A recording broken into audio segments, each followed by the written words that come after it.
right, welcome everybody. This is the Rethinking Faith podcast. It's a different voice this week. Right now, you have James on the line with Ray. Hey, what's up, Ray? Hey, what's going on, James, man? Nice to be here with you today. Yeah, man. We have such a heavy, controversial, hot topic that Mitch basically bailed on us and left us to figure this one out. Now, Mitch is busy. Yeah. Mitch is busy, but it's fine. We're going to jump into this, and we're going to look at the topic of Satan across Christian perspectives, and then ultimately in the Jewish perspective. This is season 2, episode 9. Right out of the gate, I want to say that it's very important to know. And I heard someone say this, Ray, you sent me a video and I really like this. The things we say on this show are possibly rough on the ears of people, and they may sound like we're attacking, but it's fair to say that we are attacking dogmas, and most often misconstrued or even untrue dogmas. That's what we're attacking, never people. And we want people to know you're welcome to have different opinions. You can totally disagree with everything we say, but we will do our best to share a balanced side of an argument, and we'll also give you the other side to think about. And then we may, at the time we're giving our opinion, we'll try to do the best we can to tell you that. But overall, yeah, this is a big topic. What do you think, Ray? Yeah, man, for sure. I mean, I think this is a topic that really there's a lot of confusion in it, among the Christian world. I grew up with a lot of this confusion, thinking that, that every little thing that bothered me, or everything that happened to me that seemed to me negative, seemed like Satan had a vendetta to me personally. Yeah. And I think it just comes with a lot of confusion with that parting of the ways that happened long time ago.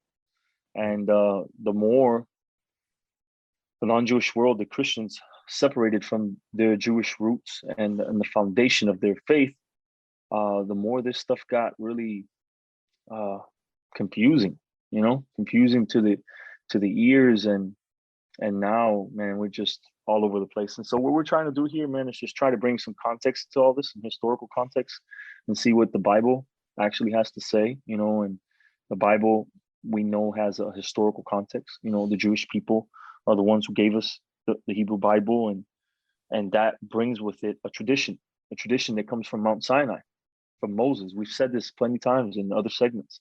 And so, man, it's going to be a real good episode to tackle and to see some of these things uncovered correctly.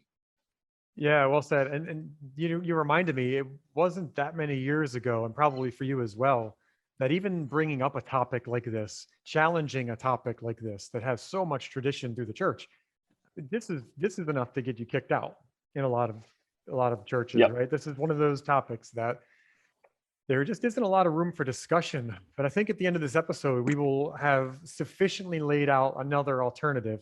And why I think this matters, to add to what you said, is that you will have a very different orthopraxic understanding of what to do with scripture and what to do with your life when you understand this topic. Yep. And I think that the Yep. people who have not understood this through time have a very different outlook. Like you said, that you almost move into a victim consciousness.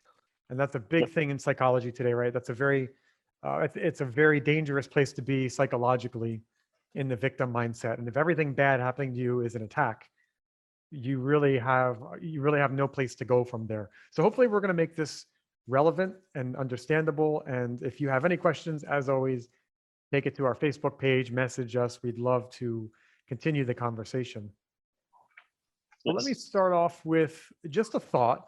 One of the things that we learn in the Talmud is that the Bible is, as it says in the Talmud, Zevachim 108b, the Torah is written in the language of the people. The concept here is that everything in the Torah has to be put on the ground in some kind of a framework that humans can understand through time. Now, one of the best ways to do that is to make something anthropomorphic. You make it relevant to another living being.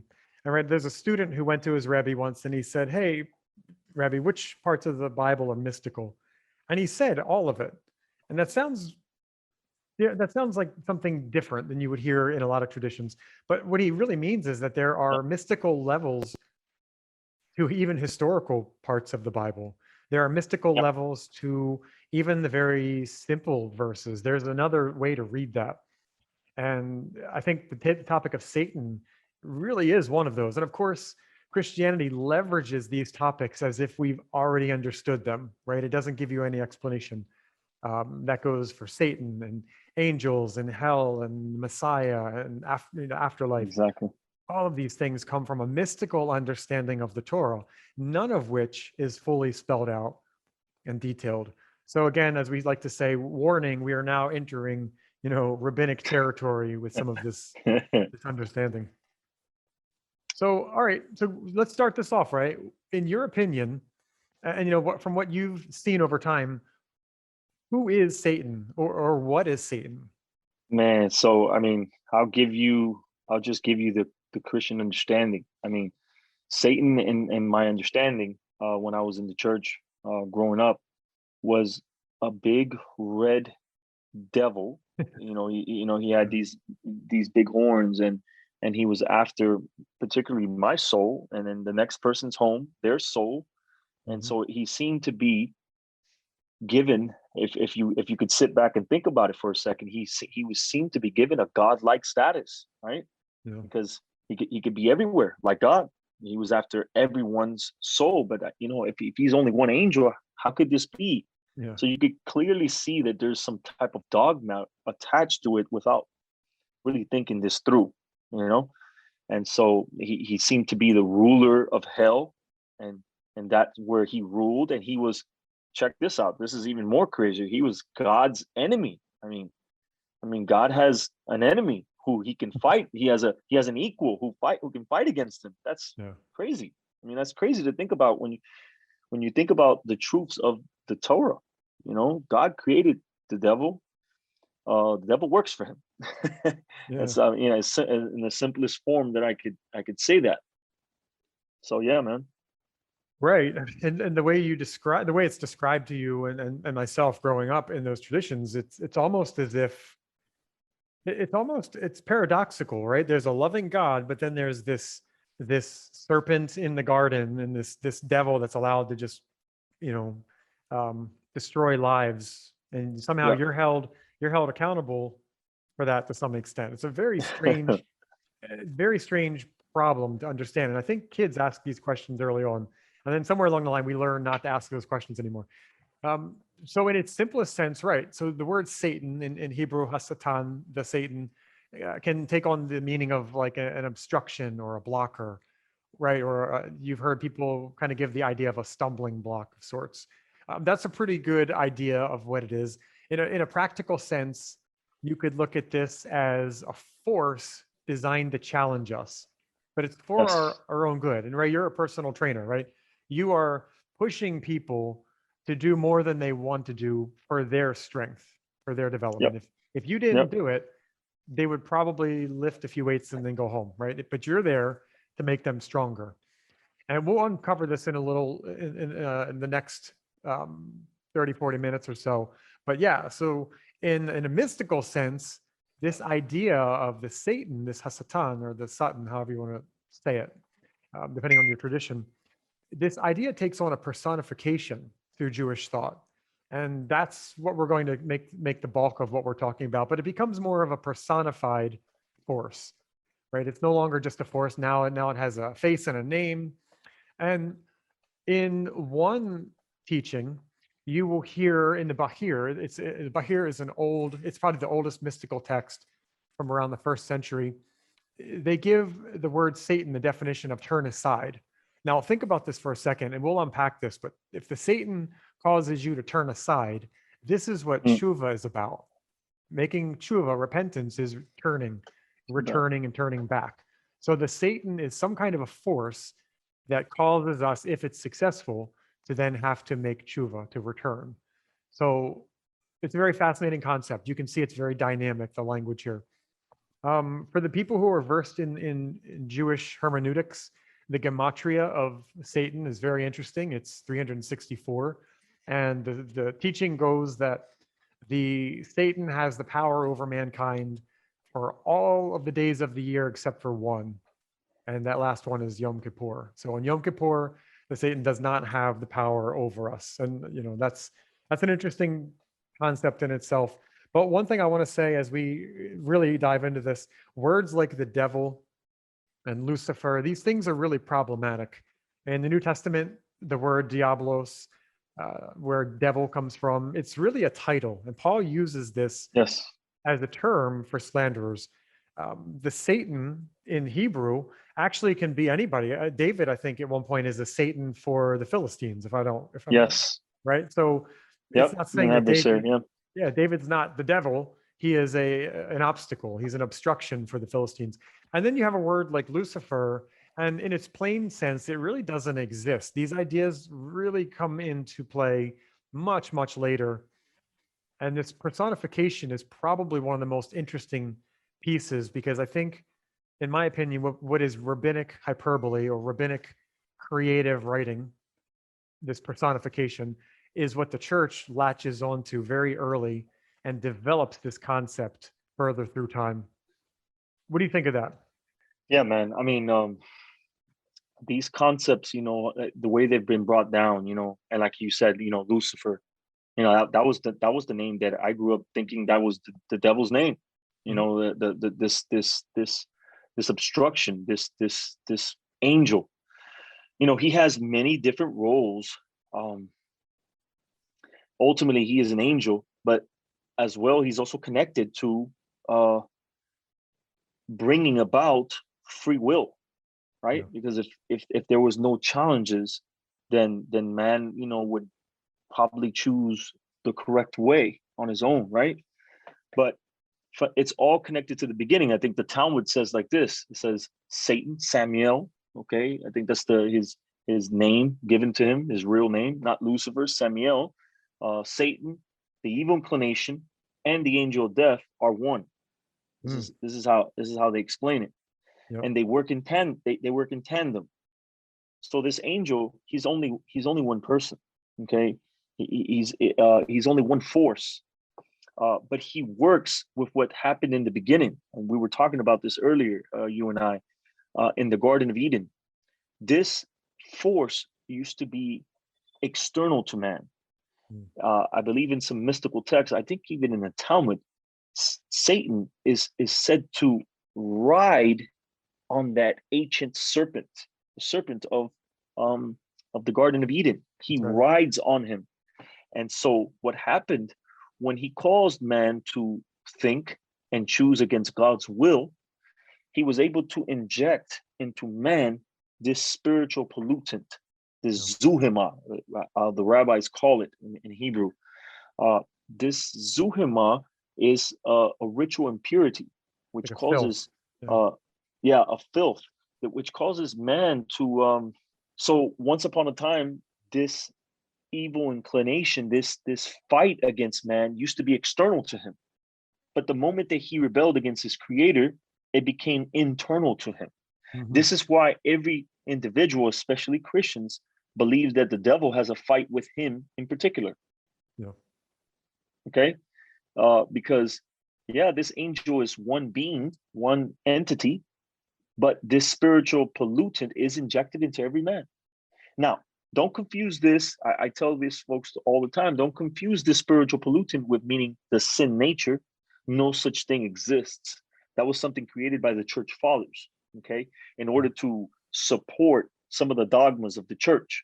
Trying to hide Jesus from the, from the sin nature, so he had to be born of a virgin, etc., etc.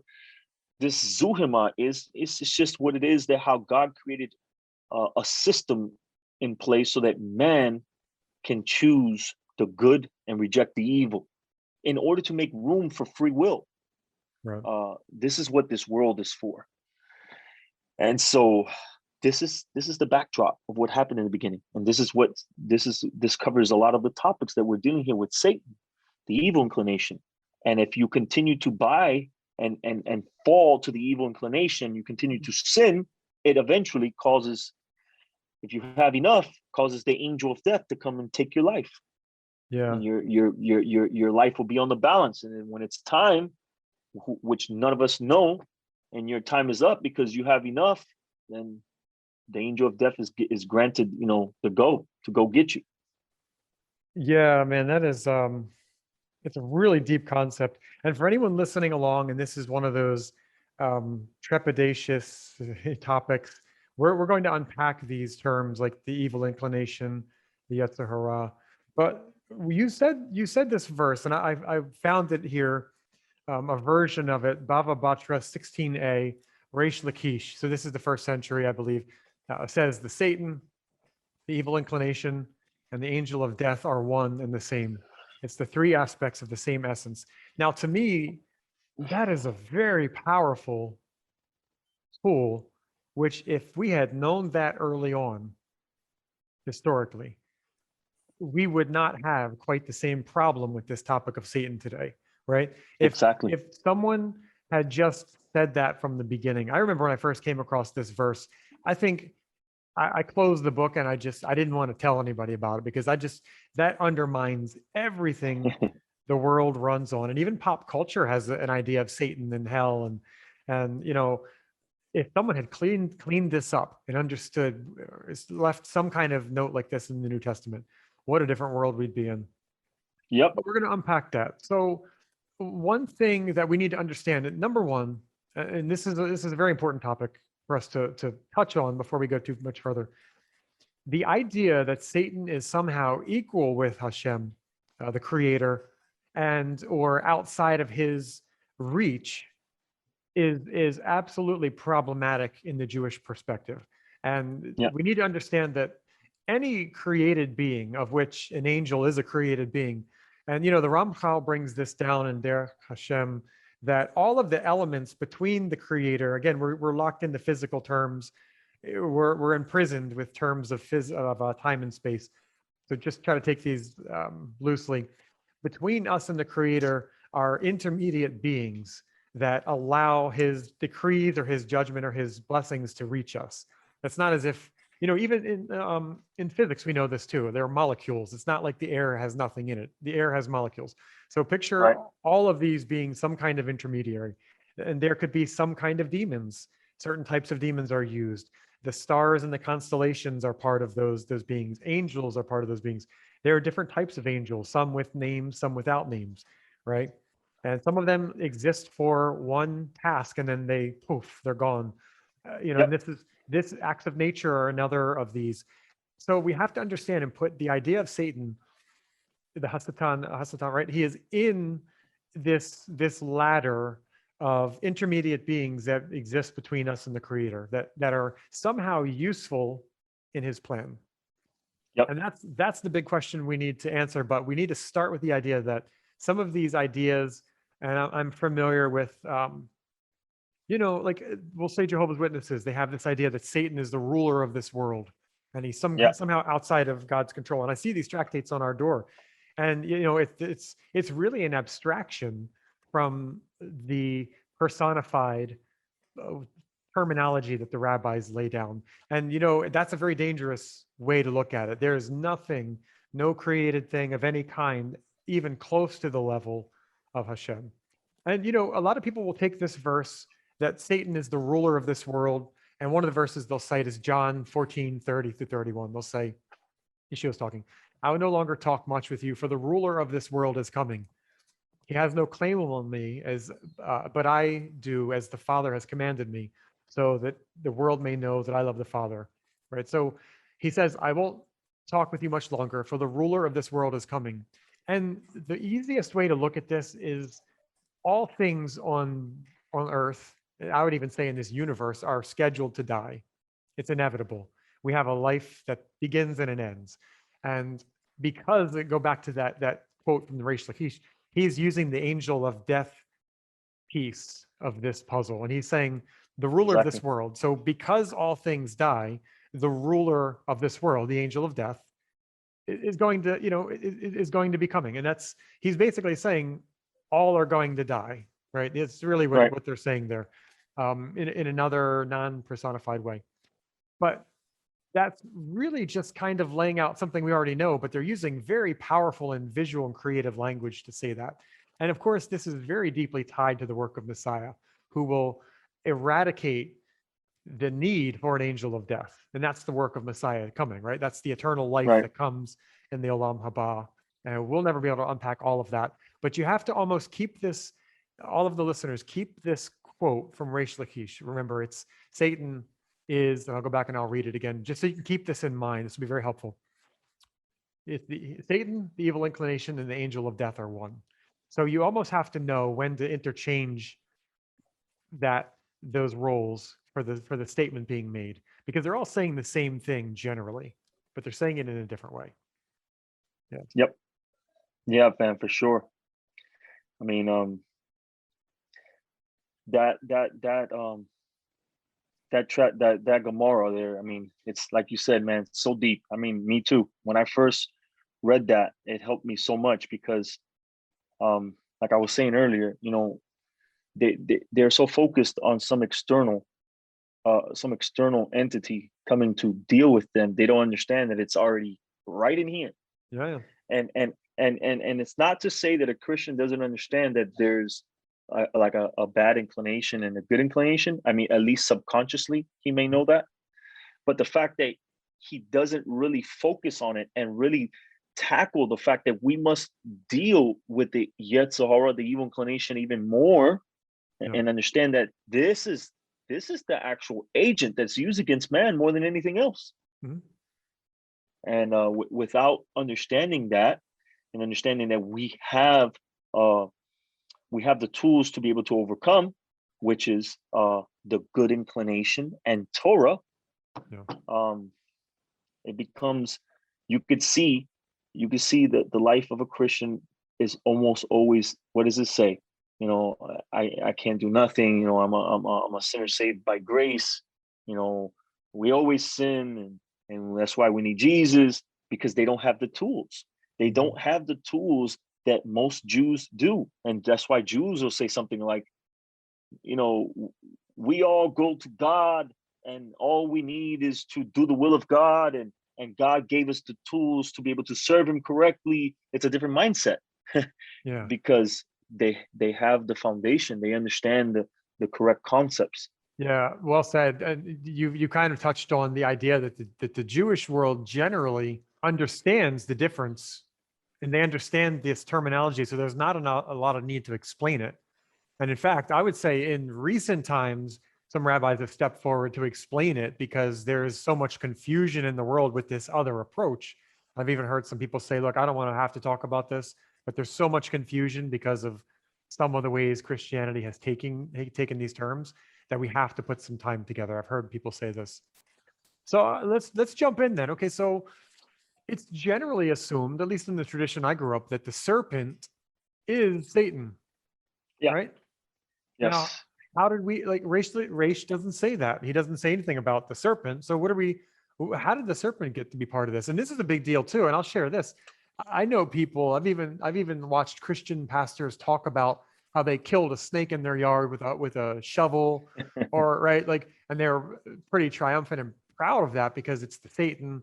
And I think that that's probably not good. So there's a big problem here. How did the serpent become part of Satan? How do we get here? So, man, it goes back to some of the things that I've learned, and like you were touching in the beginning of our segment, a lot of these things have to be interpreted mystically, right? We're talking about very abstract and metaphysical concepts. And there's no way of getting around that. I know a lot of people frown on the mystical, etc., but it's part of the Bible. I mean, an integral aspect of the Bible. Yeah. And so what I've learned, according to some mystical texts, is that this angel, and we have to stop this very very elementary understanding of Satan as like this being who's red and has wings and horns and stuff like that. We don't really even know what an angel is. I mean, he can take different forms, and he can be the size of an ant, he can be as big as a universe. I mean, these things are very difficult to grasp, and especially try to hyper literalize things as is done in Christianity, right? That's why you need pictures and you need forms, because this is the way the Christian mind works. They're not comfortable with a paradox, right? and the abstract and the metaphysical. So some of the rabbis explained that the angel Satan he rode, or he used the snake, this prehistoric animal that probably doesn't even exist anymore or whatever. He used him as a disguise. He was the one behind this physical entity, and was able to tempt Adam, able to speak to him through that lens and use him in that way. Is this something that literally happened? I don't know. It doesn't matter. The moment we begin to think in that way, we're going to miss the importance of the teachings of what the story in Bereshit and Genesis is trying to teach us.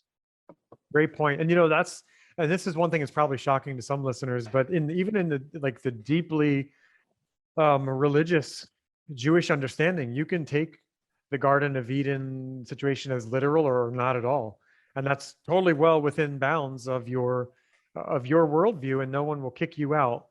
Generally speaking, they won't kick you out, right? That's just sort of the that's okay. It's accepted, and I don't know that that's the case in some of the traditions I've come through. Yeah. So I pulled together some notes here as well. I would say that this serpent thing is even quite it's kind of like inconsistent for that matter too, right? So in the Zohar, as you mentioned, Samael, we're not even talking about Satan specifically. It's an angel linked with Satan, but it sometimes seems to be its own entity. It rides the serpent. The Zohar in 135b, Rabbi Shimon Bar Yochai teaches that Samael, the force behind the Yetzer Hara, the evil inclination, is descending from heaven riding on a serpent. So the serpent becomes a vehicle of sorts, almost like just like a bystander or an accomplice, not necessarily the entity responsible.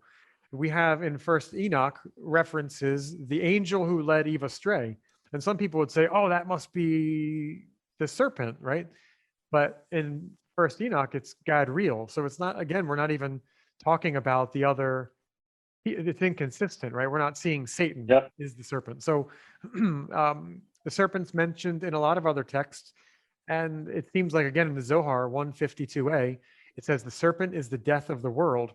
But it's not talking about the snake from the Garden of Eden. It's talking about like the evil serpent, like the Leviathan, these mystical creatures. This is exactly, I'm sorry, this is exactly what Paul talks about in a lot of his letters. This is exactly what he's talking about. Yeah. Right. Without this you see the New Testament, I'm sorry to cut you off, James. No, go ahead. Without the backdrop, the New Testament doesn't take its time and tell you, listen, I'm going to explain to you every little definition of every concept that I'm talking to you about. It's not doing that. Yeah. Okay. The New Testament is a Jewish work done by religious Jews speaking to those who are educated in Torah Judaism. Okay. Without those understandings beforehand, you will fail and fail big in understanding the truth of what's going on there. Paul didn't have any problem with this. He was a Pharisee. He understood these things. Neither did Jesus or his apostles. They were all religious Jews within Judaism. But we're the ones who are struggling because we come from some type of Greco-Roman,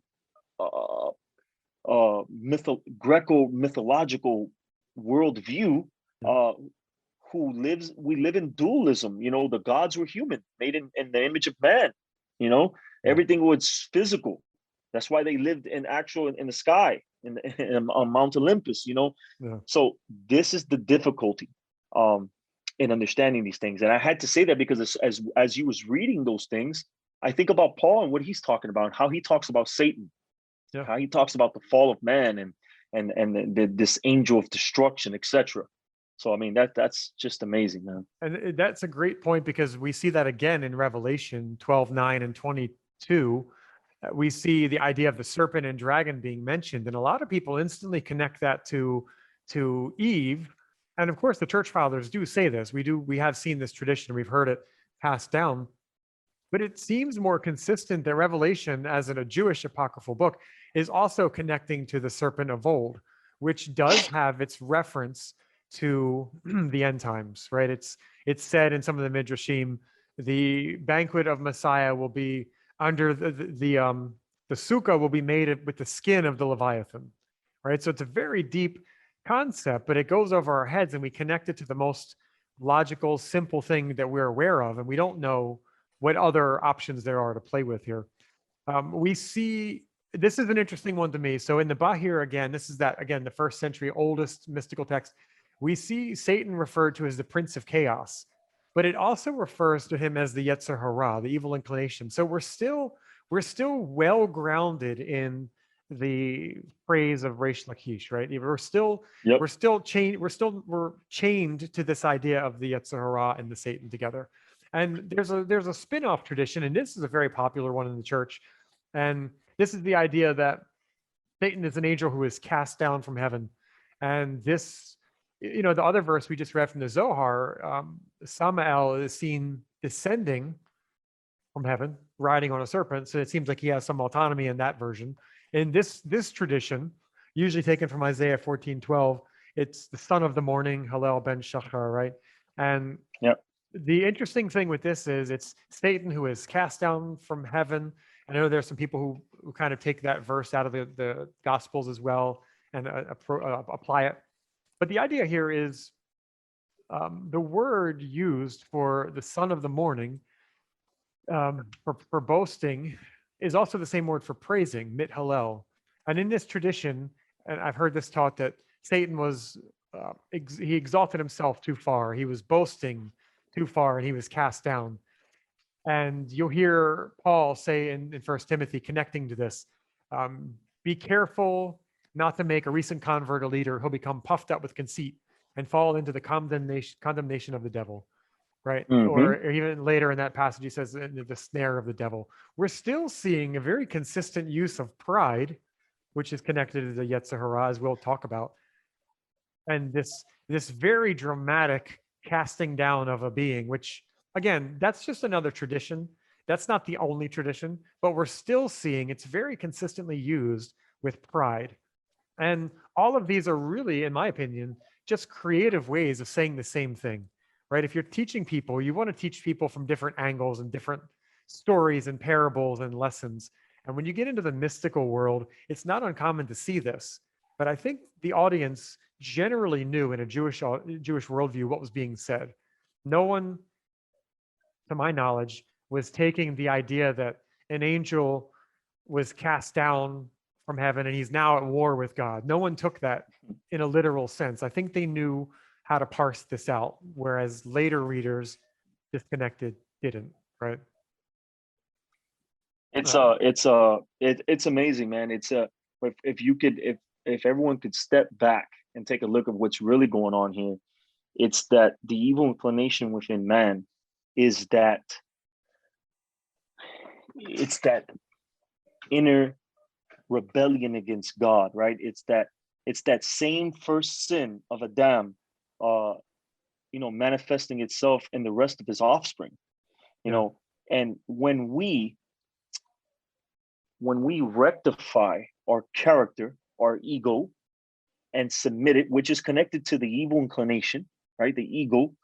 This is a part of man. If you rip out the ego, man is not man. Yeah. Okay.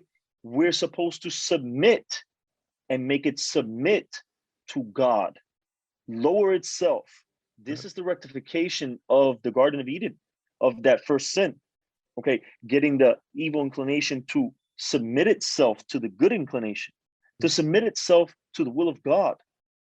And this is done through, the rectification of the character traits, because that pollutant, that spiritual pollutant which was injected, goes in through all of man and all of his character. When you're born with all of your strengths and all of your weaknesses. And our jobs here is to what? To rectify those things. That is the job of man, right? And to submit his every last one of his character traits to the will of God. Yeah, and if we can unpack that a little more. So going back into the tradition, Adam was created with a type of perfection that no human has had, right? But he didn't achieve the highest perfection as the tradition holds it, because he didn't use his free will appropriately. Adam was given the best hardware, software of any human ever born, right? Any human ever created. And all he had to do, according to tradition, was obey that first commandment of don't eat that, right? So don't eat that.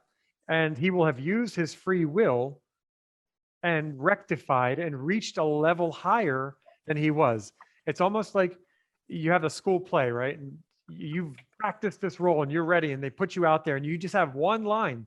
You just have the closing line to say, and if you do it, we're good. But he didn't, right? He gets out there and he botches it.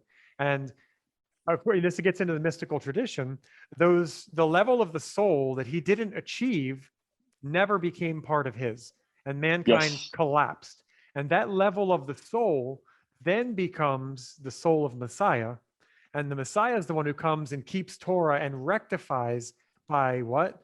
Listening to the Torah and overriding his Yetzer Hara. And he Yep. achieves that level of the soul. And mankind is rectified in a sense where we've never been able to do that prior. And that's so all of this does have a very important component. And because and that's very deep, and there, we can always give you sources for that, but it'd be better if you message us for that, because It's actually a beautiful thing, and I'm glad you brought that up there, James, because we could actually give something to our listeners that's really palatable to their ears. Where does this happen? I mean, in Christianity, Jesus is God, and so as God, a God man, a lot of times, there's different beliefs in this inside Christianity. Some say, he could never sin because he's God, right? Yeah. If he could never sin, then he had no evil inclination. He At all. couldn't actually sin, right? So he's not a real human being if he doesn't have an evil inclination. Mhm. But the New Testament flies in contrary to that. So again, here we are reading a Jewish text, and because it's a Jewish text, these Jewish rabbis and Jewish people used Jewish hermeneutics. They used Jewish religious language. They thought, breathed, and spoke in this type of language. So we hear a story about Jesus in the Gospels, that after he had fasted for 40 days, it says that he was led into the wilderness and was tempted by who? The devil, Yeah. Samuel. But if you read that in a very literal format, did it happen? I don't know. It might have happened. I take it to think that, yeah, maybe he fasted for 40 days. Let's say he did it literally. Okay, fine. But I take what comes after that metaphorically, a battle in his mind, a battle in his heart. Yeah. Okay. What do you mean a battle in his mind and his heart? Because Jesus had a real evil inclination. Listen, guys, there's no joke to this. If Jesus was God, right? And here, there's no joke to that. That's not a big deal. God is supposed to be able to do all these things and not sin. Yeah. That's not a big thing. Do miracles, walk on water. What God cannot do those things? That's not a big deal. The big deal is for Moses to do that. He's a real human being. Yeah. He had to fight against, the inclinations of man and still submit himself to God. These things are huge, right? For a real man to be doing those things. And so he's carried, I believe, in his mind, in his spirit, in his soul. And he is tempted by what? His evil inclination, Yeah, the exactly. inclination against him. And it tells him what? If you are the Son of God, make these stones into bread. Jesus never says, I don't have an evil inclination, I'm God. No, he combats the evil inclination, the thoughts scrolling through his mind, with the good inclination. And what else? Torah. He quotes Torah to the evil inclination. He makes him, at the end, after his third time that he's tempted, he makes him submit. And it says, and he leaves him for a time, because while we're in this world, the evil inclination only leaves you for a time and then comes right back with another temptation. Yeah, that's right. That's the way that works. I think it's the Prophet Chaim who says it's like a fly. All animals flee when you swat at it, except for flies. They just keep coming back at you. That's a good one.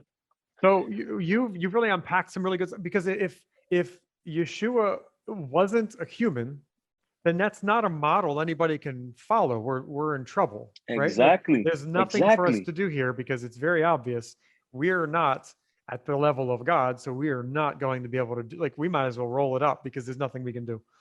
And one of the But most isn't that exactly what Christianity does, James? I mean, that's why they say all you have to do is accept Jesus Christ.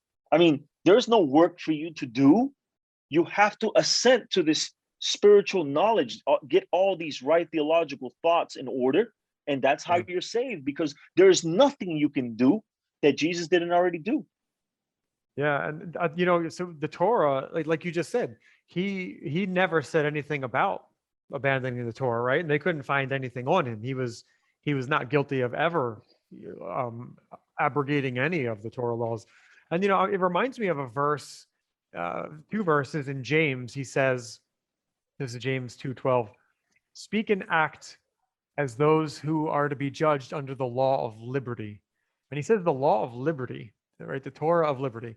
And in James 1:25, he says, "But the one who looks into the perfect law, the law of liberty, and perseveres, being not a hearer who forgets, but a doer who acts, he will be blessed in his doing." So, two things with Mm, this. Number one, we know Martin Luther did not like this book because this verse seems to say the law is liberty, and no one could yep. really understand that at that time, how the law could be liberty. And we'll look at that. But he says the person who is a doer and acts will be blessed, right? That's a big problem if you're coming from some of these traditions. But the law of liberty, you know, this is again where the Midrash and the Talmud really help us understand this. The rabbis say in Leviticus Rabbah 18:3, engraved on the tablets. Do not read the word engraved, harut, right? They read freedom. So taking the Hebrew word and doing like typical rabbinic wordplay, it's the same letters, it's the same root to say engraved as it is freedom. Engraved and Yep. freedom are the same word without the vowels. So what they're saying is the Torah is freedom. And then you would say, okay, why? Say James and the rabbis agree the Torah is freedom. Freedom from what? And we get our answer from the Zohar: freedom from the angel of death, who without the Torah is powerless against him. So without the Torah, we are in bad territory in this Yep. existence on earth, right? That's why Yeshua understood this and he said, the person who like don't even think that I'm here to do away with the Torah, which I'm so glad he said that because it seems like he needed to say that. And thankfully it's in the, it's in the New Testament still. But Yep. we're getting the idea that we have this this poison, this angel of death, and we have the antidote, the Torah, which is there for us to ward this off. And that really reframes. So now we know two things, and we have some more work to do on the Yetzer Hara, but we now know two things. Number one, the Satan is not somebody who's attacking me, so I can leave that victim consciousness. And then I might ask, once I leave that worldview that everything's an attack, now the second thing, here's what I have. I actually have a plan of action for how I can ward off this angel of death. I can ward off the Satan. How? Torah. And it's really beautiful. Like we're radically changing the way people interact with this if you understand what we've told you so far. Yeah, man. I mean, I wanted to add right there, because this text, this targum, it's a paraphrase of the Bible. Mhm. When I read this years ago, I mean, I thought it was so amazing because it goes in line with everything that you're saying right now. This is part of the Jerusalem targum, Hmm. for the book of Genesis, chapter 3:15, the whole temptation in the garden, Yeah. right? And it goes like this: when God is bringing down his judgments on Adam, Eve, and Satan, right? The paraphrase, the Jerusalem Targum, how the Jews used to explain what those verses meant historically to the congregation. They explained it this way.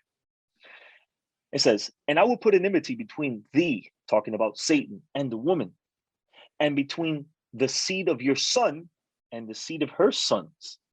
And it shall be when the sons of the woman keep the commandments of the Torah, they will be prepared to smite you upon your head," the Satan. Hmm. "But when they forsake the commandments of the Torah, they will be ready to be wounded. They will be wilt and be ready to wound them in their heel. So when they don't keep the commandments, they get injured by the Satan in the Yep. heel, right? And then it says, nevertheless, for them, mankind, the Jewish people, there shall be medicine. But for you, there will be no medicine. And they shall make a remedy for the heel in the days of King Messiah, right? Because Wow. it's all looking forward to that time, to the time of the Messianic era, when everything will be rectified. By that time, everything will be rectified. But it says that the medicine is what? The remedy, and there's a Gemara on that. The remedy is the Torah. Yeah. It's the Torah, right? The way to smite this Satan, the evil inclination, is to beat it by doing the will of God. So when you think about that in its Jewish context, the serpent and Nachash, what's the Gematria equivalent of that word? Messiah. That's right. So the Messiah, exactly. So the Messiah is the one who brings the Torah to ward off the evil inclination. Right? Why? Why, James? Because it goes back to something else Paul says. He says the Messiah is the goal of the Torah. What is he talking about? Exactly. The Messiah is the Messiah is the goal of the Torah. Many people think that this in a very simplistic way, that the Messiah only means the person. The Messiah existed before the person. The concept of the Messiah existed before there was a person, before there was a David, before there was an Adam, these anointed ones of God, right? Before there was a Jesus. The Messiah concept existed from before creation. It's one of the 7 things that existed. We covered this in the last segment, Yeah. right? And so the Messiah concept has many things within it. It has the messianic force. It has the messianic era. That is the goal of all creation, the messianic era, the light of the Messiah. When it says, and God said, let there be light, that is the Or Harishon, the messianic light. And it says that God, the rabbis explained, God, he took it and hid it for who? The righteous, and that will be stored for them in the time of the messianic era, the times of the Messiah. It's beautiful stuff. Yeah, and at that time, we're told in Sukkah 52 in the Talmud that the Yetzer Hara, or the Satan, however you want to look at that, is going to be shed, right? That's going to be slaughtered. And we'll unpack that in a little bit, but it's the best way to look at that from a psychological viewpoint is that we will no longer have to worry about our pride and our ego derailing us and causing us to need to make tshuva. We're going to have no more problem with that. We won't be able to earn mitzvot. We won't have the same relationship with free will, potentially. I mean, there's a lot of disagreement on that, but we won't have the problem of sin. And we're simply not there today for some of the traditions to think that we're in that world today. We're clearly not. I think 2020 has proven that we're clearly far from that reality. So let's do this though. In the time we have left, let's unpack 2 more concepts. I want to look at the Yetzer Hara and why it's a good thing, and how we can look at this moving forward, right? Because I think, okay, so we've removed the victim consciousness. Now we're showing you that the Satan, the evil inclination, all of these things are for our own good. So let's unpack that a little bit. And let me start off with this. We know, and a lot of people quote these verses in Ezekiel, right, as 36, that we'll get a heart of flesh. And, right. So all throughout the Bible, there's this idea in the Jewish community, an Orthodox Jewish community, Hasidic will probably recognize this a lot quicker, but there's a difference between right and left. The right side is good, right? It's Tov. And on the left side, you have, you just have that's where folly comes from, as it says in Proverbs, right? And we have the idea of right is good, left is bad. And in this, we see this in the time of Jonah, in Jonah 4:11. Jonah's pretty mad, right? The city didn't get destroyed. He's sitting on the hilltop. He's waiting for it. It's not happening. And I think this might even be the last verse in Jonah. Hashem says, and should I not care about Nineveh, a great city in which there are more than 120,000 people who don't yet know their right hand from their left, right? So he's telling us that the right hand and the left, there's a difference between them. And we know this. We don't know right from wrong. Right from wrong. We do this in English. We already know the left hand is wrong. Ecclesiastes, it's actually Ecclesiastes, not Proverbs earlier. The wise man's heart inclines to the right, but a fool's heart inclines to the left. So the idea is that the Yetzer Hara is connected to the heart. It's circumcising the heart is a euphemism for Yes. fighting against the Yetzer Hara, for fighting against our Yep. evil, selfish inclination. And the prophets talk about this time when a circumcised heart will come, and that's the removal of the Yetzer Hara. And we see this in the Midrash, Deuteronomy Rabbah 2:30. In the ultimate future, and this is what we were talking about, Ray. In the ultimate future, I will uproot the evil inclination from you, and there will be no death in the world. As it states, he will eliminate death forever. Right? So everything we've been saying so far is 100% in line. In the ultimate future, the redemption, the evil inclination will be removed, the circumcision of the heart of flesh from Ezekiel, and there will be no death in the world. So no more angel of death, no more Yetzer Hara, no more Satan, right? It's very consistent. And really, when you think about this, I don't know, there are very few concepts now that we've just put this back on track. Now we know what we're doing with the rest of our lives. We now know what the Satan is. The Satan is our own ego and our own selfishness. So Amazing. almost Amazing. anywhere you see Satan or the word Satan being used, replace it with human selfishness, right? Yes. In that case, Yes. yes, Satan, human selfishness, is destroying the world, right? We can say that now, but we don't have to look outside of ourselves. We can look in ourselves. We in a sense are the Satan in that regard. And that's why everybody Exactly. on a mystical level can say that they're under attack, but you have to understand that attack's not an external thing. That's our own expression of our selfishness, right? Exactly. We hear people say all the time, when they talk about a person like Hitler, that God, that they say that he was the Satan in the flesh. Why? Because that man allowed his ego and that foreign God inside of the heart of man to take root and to control him and to lead him into all of his selfish desires. And he brought them out into fruition. And so it consumed him. It consumed him, but not because there was some angel flying around and causing people to do some stuff. Every time we see evil things in the world, who is it that does it, James? It's man. Yeah, that's right. It's man. Is because they cannot see. This is such an amazing concept. They cannot see that the Satan is really inside of man. Yeah. Inside of man. This Satan is the evil inclination. It's just wow. When you put that back in its proper perspective, I don't know how many listeners are feeling this now, if this is the first time you've heard this presented this way. But I remember when I heard this, it radically changed my life. I now no longer live in fear of some invisible being that's trying to destroy my life, right? Now I know I am that source. I am that source of that, or it's in me. And my job is to override it. My job is to take those temptations and somehow get around them and not let them overtake me. And that's so let's talk about this. So what do we do with the Yetzer Hara, right? Like we know our goal is to use it for our own good. I'll give you a story, and then I want to hear your thoughts on this. There was a really good story of the rabbis. Basically, they trapped the Yetzer Hara, right? And they caught it, and they were thinking that they did the world a favor.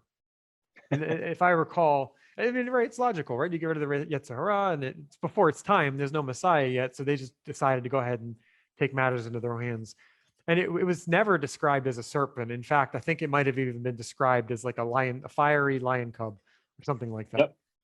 So there's a whole other animal, a different animal that we're bringing into the equation. Very, very interesting that it's a lion, because Paul says your enemy, he stalks around like a lion, seeking to whom he can devour.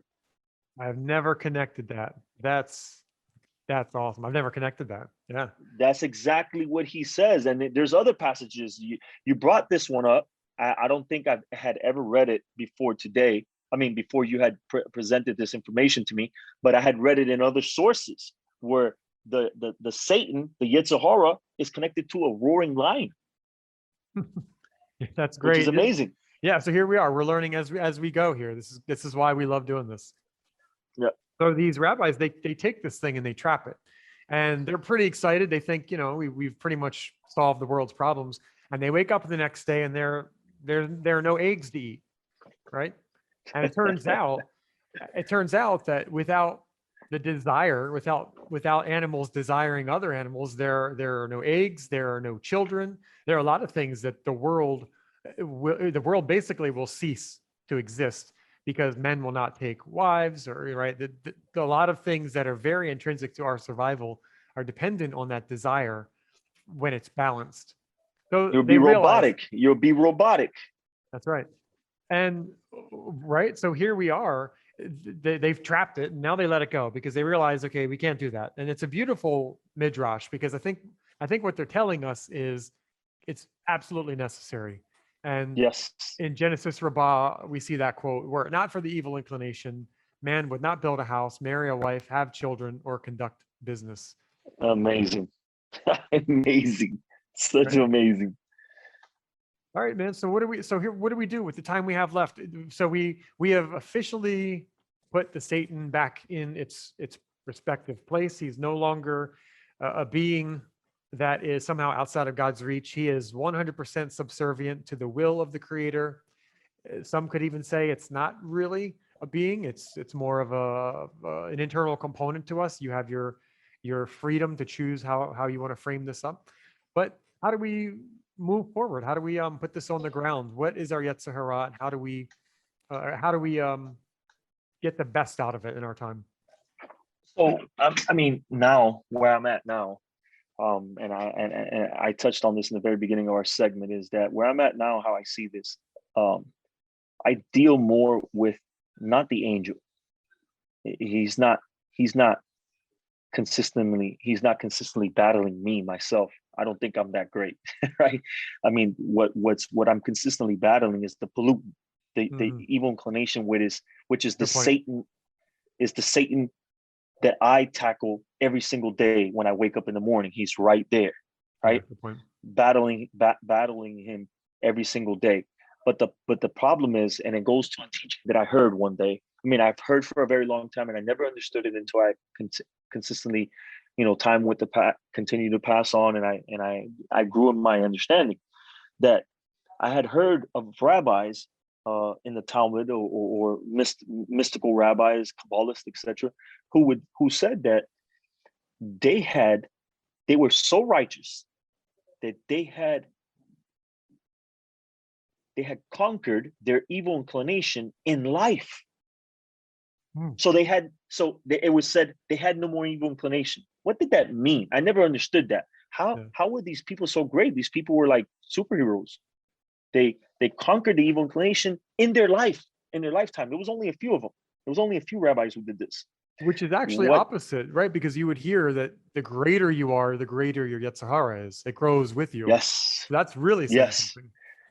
Yes. So I didn't understand what that meant. It didn't mean that they conquered it, never had to fight it again. It means what our job is. If you take out the evil inclination from man, you've already said what's going to happen. Man will be like a robot. He wouldn't even work. He wouldn't even need to want to procreate. The world would end, right? Yeah. But we are supposed to make it, the evil inclination, submit to God. Submit to God. We are supposed to use it. It is said that the Yetzer Hara, if it submits to God, the man will be even greater. He will be even greater than what he is today, because now you're using all the faculties and all of your being, all of your person for good. And so what? You can go and procreate for goodness sake, not just to, just to have, relations to have relations. You're doing it with the purpose of serving God, right? Yeah. People are not building mansions because they want 12 mansions, but because they're building places of worship. They're building schools for people to be educated in order to serve God, etc. People are using their inclinations for the good. Yeah. And so I think that this is the most important part that we should take out of all this. That the evil inclination is not something that's not. I mean, it's not a fairy tale. It's a very real thing. We all have one, even Jesus. Okay, as great as he was, and he was a great example of what we should do. Right? We're supposed to confront it, and you can't confront it without being vigilant. You know how Paul says, "Be vigilant," because it's out there roaring, trying to see who you can take out. Right? Yeah. When you least expect it. But the way to prepare yourself is with Torah, repentance, and good deeds.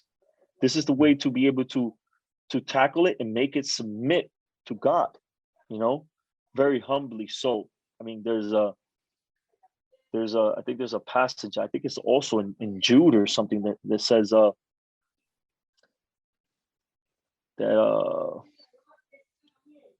I think it's also quoting an ancient text, and it says that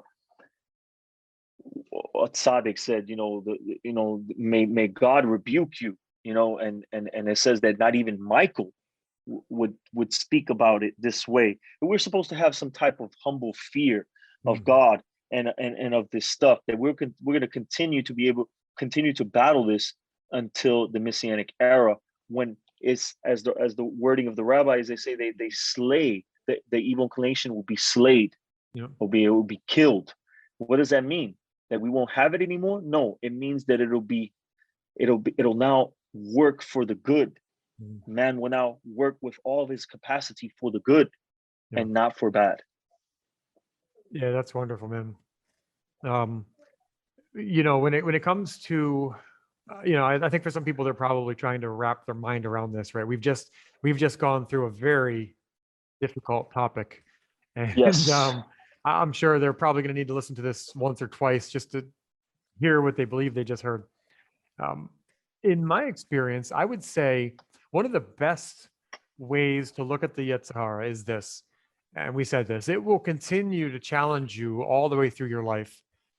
That's its job. That's how you grow. It's your personal trainer in that regard. But you have to be careful, because each one of us have a different dimension. That's a different dimension is more, it's like that. It's stronger for me in one area than it would be for you. You would have your own, Ray, and everyone has their own dimension. Yes. It's like the entrainment. I've heard, if you walk in and you sing, or if you scream in a room with a piano, a certain key entrains to your voice. And it's true. I had a piano, and this happens if everyone's voice triggers a different chord. So the Yetzer Hara's job is to find that in us and trigger it and tempt us. So for some of us, it might be distractions. We have to be careful that we're not falling for the everyday distractions. And Masilat Yesharim says, the primary obstacle in the endeavor of the Yetzer Hara's attempt is to submerge everyone in relentless daily routine, which robs the person of the opportunity for introspection. So here we're being told routine, or the daily busyness of life, can be the Yetzer Hara, right? So it's not even a violent attack or some kind of emotional hit. It's it's drowning us in the mundane, and we don't have a moment for introspection. That's really bad. You will probably know this one. This is Rebbe Nachman, and he says the evil urge is similar to a prankster running around through a crowd with his hand tightly closed. And you've heard this one, right? And no one knows what he's holding. And he goes up to each person and says, "Hey, what do you think's in my hand?" And each person says, "I don't know. It's probably the thing I desire the most. It's probably diamonds, or it's money, or whatever." They have their own thing that they imagine. And they hurry and they run after him. And he's running down the street with his hand closed. And then he pulls them to the side and opens his hand, and there's nothing in it, right? And I am guilty of this too, right? Like, how many times do we follow an ad or a YouTube video where we're learning something good, and then the next one comes up, and then we're way off course. Pride, this is one of my favorite. I know the Kotzker Rebbe is one of your favorites as well. He's on his deathbed, and this is, again, his followers are around him, and they say, Rebbe, the greatest of his time, right? He says, and they say, Rebbe, does the Yetzer Hara have any effect to someone in your situation, like someone of your level who's dying? And on his deathbed, he's teaching his students. He says, yes, even now, the Yetzer Hara is whispering in my ear to say Shema Israel boldly and in an impressive manner, so that people will say, the Rebbe of Kotz died with the Shema on his lips. So I mean, Man, right? Our subtle motivations of how we make ourselves look to other people, it can be 100% driven by the Yetzer Hara. Um, tainted motivations. We could give money to somebody because we want to feel better or want them to view us in a way. And even though we're giving money, I mean, of course, giving money is a good thing, right? with But the wrong intention, with the wrong kavanah. with the wrong in covenant, right? We are dampening it. We're not getting much out of it if our Yetzirah is taking us to these places. So I don't know. I say if any of our listeners have any other thoughts, there are many. We could go on this alone for hours, I'm sure. Give us a thought. Where do you see the Yetzirah present in your life? Right? What are some ways that you have to wrestle it? It'd be good to share it because we could always learn from anything you post. We're all in this journey together. So Ray, I think we've covered pretty much all the topics. Is there anything you want to say before we wrap up here? Yeah, man. All I want to say is I'm actually very grateful for this time with you, my brother, and we really missed Mitch, but he was taking care of business, and we'll be lucky to have him next week, God willing. Yeah. And I wanted to say that there's a video as we were doing this segment today, James. You've probably seen it before. I've posted it for many years. It's something that really has impacted me throughout, I think, the last 6-7 years of my life.